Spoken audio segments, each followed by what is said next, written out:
It's kooky, it's crazy, it involves Eurification. How we doing, guys? It's Rel again, and I have a interesting treat ahead of me. So, as you know, I've been having my hand full with a lot of other stories, Rainier, alternative endings. I've really just been trying to prove myself, and I got myself a unique request. Now, usually when I get a request, it particularly asks about OCs, custom characters, and the one thing that I find hard is because if I create a character and I say, hey, let me find somebody and say, hey, I want to pass it on, or vice versa. We want to be in sync and have the same mindset on how this character is developed, how this character feels. For example, let's say I take somebody's character and let's say I put it in and take a show, anime, whatever, and let's say he or she loses the first fight.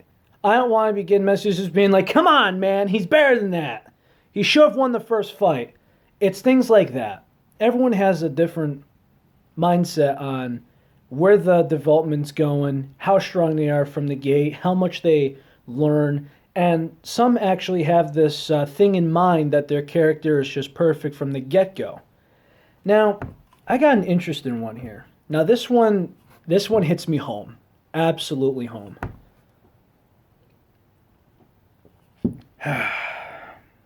What I've wanted to do was I contacted Make-A-Wish, and I just sent an email, and that's all I could do, and they're just like, I just got a reply back saying, oh, put this in consideration, blah, blah, blah. If you have customer service questions, call this number. That was it.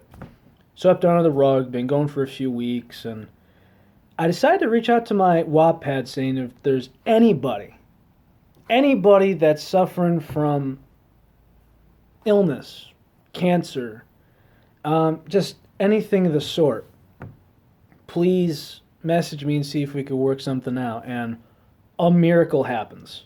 My girl Sophie, over from Germany, reaches out to me and says, hey, I talked to her and see how this goes.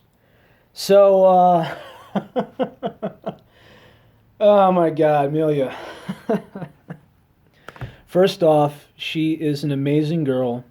She had her wish granted to her when she was 6 years old, and now she's 14. And she will never outgrow the condition she has. I don't want to get into graphic detail on what she has. But the one thing I wanted to do was I just said, hey, go for it. And I knew that this was going to be challenging, but not this challenging, I can't lie.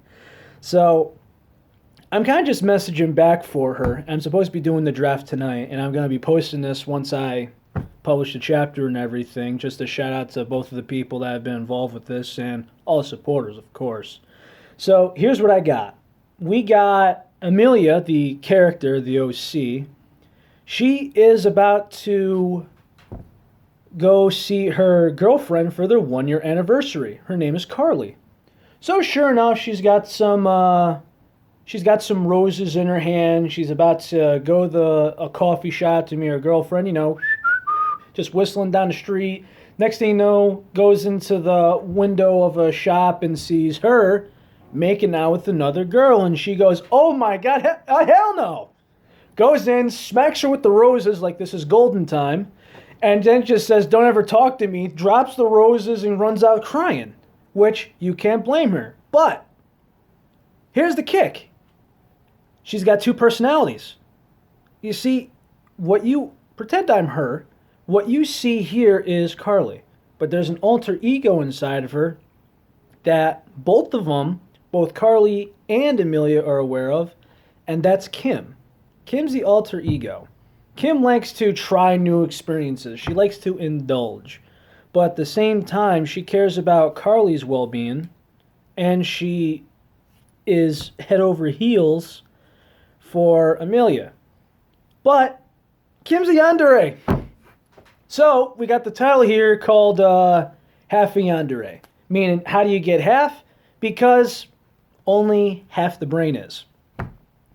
And now, mind you, Amelia loves both of them. She likes Carly in the heart and does love Kim, except that after that, there's just this relationship thing she just cannot stand. It's just the communication between the both of them.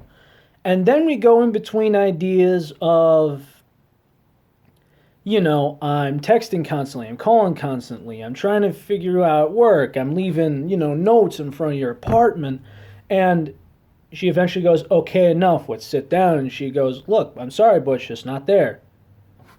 Then the Andre kicks in. And this is going to be interesting to see how many people go down in the path. So, needless to say,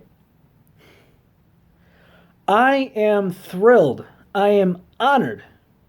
And I think I'm batshit crazy, but that's okay. I already knew that. I am ready to take this head on. I have no idea how this is going to go down, how long it's going to be. And most of all, I'm going to be emailing the girl these chapters before published simply because I want to have this exactly the way she likes it. Because that's my job here. And mind you guys, I'm not getting paid for this. I don't want this for publicity. I want to do this just because it feels right.